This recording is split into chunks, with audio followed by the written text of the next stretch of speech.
How to achieve financial freedom and change your life. Samuel, is that really you? Samuel looked up from his book, both surprised and confused, turned around, and saw a familiar face. I remember when you were always glued to your cell phone, with that huge necklace and your pants falling off your knees. You look much better. Samuel let out a heartfelt laugh. Thank you, Laura, you're right. I'm not the same man I was a few years ago. Laura looked around in awe, and it seemed like luck was smiling on you. Look where you live.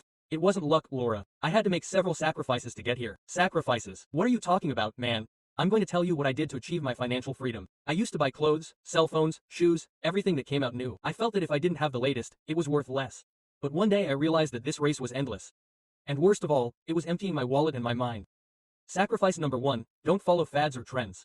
Okay, Samuel, what else did you do? Second, I decided to limit the number of my belongings. Before, my house was full of clothes and items that I didn't even use. Now, every item has a purpose. Laura smiled, remembering her own clutter in her home. I could save a lot of money too if I stopped buying crap. Sacrifice number 2, limiting the number of belongings. Samuel pointed to a parking spot where some cars were parked. The third sacrifice was eliminating debt from my life. When I was young, I bought a car on credit and learned how horrible it is to see someone else. I worked overtime, sold everything I didn't need, and worked to pay off my debt as quickly as possible.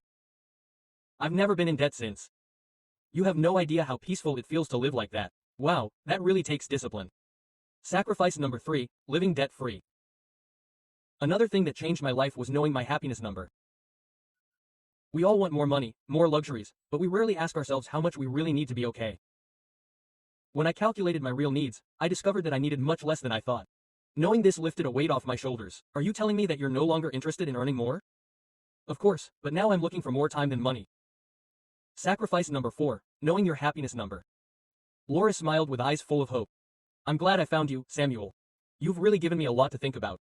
If I wanted to start changing, where would you recommend I start? By reading the book Atomic Habits. If you want, I can lend it to you. I have it right here. Today I was going over it for the 3rd time, and every time I read it I find something new to apply.